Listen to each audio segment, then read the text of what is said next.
صلی علی رسول الکریم، اما بعد۔ سامعین محترم، آپ لوگ جانتے ہیں رمضان کے مہینہ بالکل ہمارے قریب ہے، اور اللہ تعالی ہمیں یہ مہینہ نصیب فرمائے۔ آپ لوگ کو پتہ ہے کہ رمضان کے مہینے میں 3 گروہ ہو جاتے ہیں۔ پہلا گروہ وہ جن کے لیے رمضان اور غیر رمضان بالکل برابر ہے، جیسے رمضان آیا ہی نہ ہو، انہیں روزے نہیں رکھتے، نماز نہیں پڑھتے، قرآن کی تلاوت نہیں کرتے، یہ لوگ نامراد ہیں، خسارے والے ہیں۔ اللہ نہ کرے اللہ ہمیں ان میں سے بنائے۔ دوسرا گروہ وہ ہے جن کے لیے رمضان کا مہینہ آیا، روزے بھی رکھے، تلاوت بھی کی، نمازوں کی پابندی بھی کی، جیسے رمضان کے مہینہ رخصت ہوا ان سے نمازیں رخصت ہو گئی، ان سے تلاوت رخصت ہو گئی، ان سے تہجد اور نماز ساری چیزیں ان سے رخصت ہو چکی ہیں۔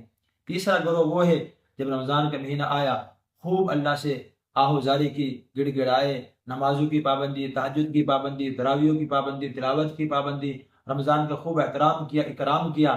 جب رمضان کا مہینہ رخصت ہو گیا تو اب ان سے نماز رخصت نہیں ہوئی، اب ان سے تلاوت رخصت نہیں ہوئی، اب ان سے تہجد کی نماز رخصت نہیں ہوئی، اب ساری چیزوں کو سنبھال کے رکھا ہوا ہے۔ یہی اللہ کو مطلوب ہے۔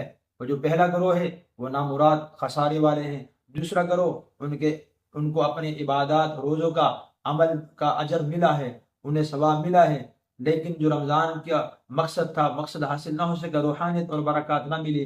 جو تیسرا گروہ ہے رمضان کے بعد بھی کوئی نیک اعمال کرتے رہے، انہیں رمضان کی برکات بھی حاصل ہوئی ہیں، رمضان کی روحانیت بھی حاصل ہوئی ہے، یہی لوگ اللہ کو مطلوب ہیں۔ تو میرے دوست، رمضان آنے سے پہلے آپ دعا بھی کریں، رمضان میں پھر خوب دل لگا کر گڑ گڑا کر دعا بھی کریں ہمارے لیے، اپنے لیے، پوری امت کے لیے، اور ایسی لو لگائے رمضان سے، ایسی دوستی کریں کہ رمضان جانے کے بعد بھی رمضان کے اعمال ہم سے رخصت نہ ہو اور رمضان کی روحانیت اور برکات ہمیں حاصل ہو۔ وآخر دعوانا الحمدللہ رب العالمین۔